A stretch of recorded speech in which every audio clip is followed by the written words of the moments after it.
Pemirsa, 14 April 2019 merupakan hari terakhir pemungutan suara pemilu 2019 untuk pemilih yang berada di luar negeri. Dan untuk mengetahui jalannya pemungutan suara di luar negeri, kita bergabung dengan salah satu kontributor Metro TV, Sherin Novira di Adelaide, Australia. Halo Sherin.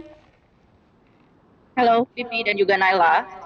Iya, Sherin yang sudah mencoblos ya. Bisa diceritakan kepada kami, Sherin, bagaimana antusias dari warga Australia saat melakukan pencoblosan?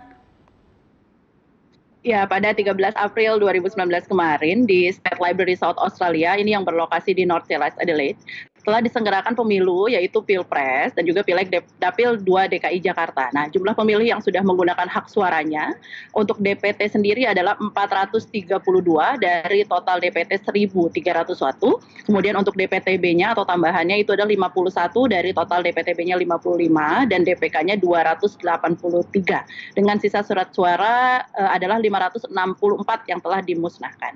Ini adalah untuk di Adelaide. Diselenggarakannya dari pukul 8 pagi sampai dengan pukul 6 sore. Antusiasme masyarakat Indonesia yang ada di Adelaide sebetulnya cukup tinggi ya. Terlihat dari antrian yang cukup memanjang, yaitu di 1 jam pertama saat TPS LN-nya baru dibuka, yaitu pukul 8 pagi sampai dengan pukul 9 pagi, dan juga di 1 jam terakhir, yaitu pukul 5 sampai dengan 6 sore. Nah, hal ini dikarenakan DPK yang belum melakukan pendaftaran bisa melakukan pencoblosan di 1 jam terakhir. Yang menariknya, saya mendapatkan informasi dari KPPS LN bahwa terdapat beberapa orang pasien rawat inap rumah sakit di Adelaide itu yang sengaja datang ke TPS dan meminta izin pihak rumah sakit untuk melakukan pencoblosan langsung di lokasi seperti itu. Ada beberapa pasien. Saking semangatnya begitu ya. Nah, Sherin, dari perbincangan Anda dengan warga negara Indonesia yang mencoblos begitu ya, apa pesan mereka? Kenapa mereka begitu antusias untuk menyuarakan hak pilihnya kali ini?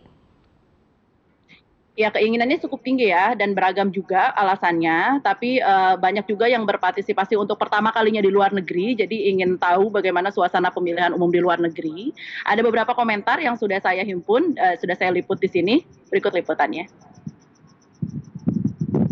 Sebenarnya ini pengalaman pertama aku nyoblos di luar negeri dan pertama kali juga nyoblos untuk pemilihan presiden, karena sebelumnya waktu di Indonesia saya terkendala dengan masalah administrasi. Nah, sedangkan ketika saya udah berada di luar negeri, justru malah prosedur untuk menjadi masuk dalam daftar pemilih tetap itu jauh lebih mudah, dipermudah birokrasinya, sehingga saya juga semakin yakin untuk menjadi bagian dalam pesta demokrasi kali ini. Ya, karena sebagai warga negara Indonesia yang baik, saya mau menggunakan hak suara saya untuk mencoblos dimanapun saya berada. Ya, karena ini pengalaman pertama pemilu di luar negeri yang mungkin di tahun-tahun berikutnya tidak bisa diulang lagi. Kemudian sebagai warga negara tentunya terlibat dalam pemilu merupakan sebuah kewajiban bernegara.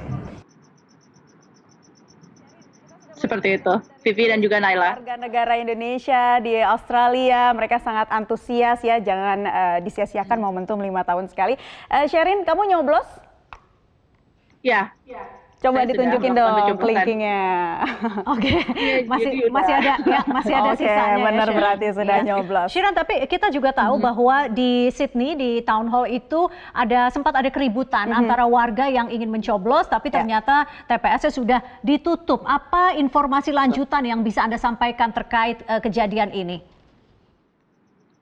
Berdasarkan informasi dari PPLN Sydney yang saya hubungi hari ini, pagi ini tepatnya, pemilih yang datang ke lokasi TPS itu mencapai puncaknya pada hari tersebut, yaitu pada pukul 5 sore. Jadi cukup membludak ya, itu adalah waktu bagi DPK untuk pemilih yang tidak terdaftar di daftar pemilih tetap untuk memilih sampai dengan pukul 16, yaitu waktu akhir pemilihan. Namun masih banyak pemilih DPK ini yang berkumpul di depan pintu lokasi gedung TPS sehingga tidak dapat melakukan pencoblosan.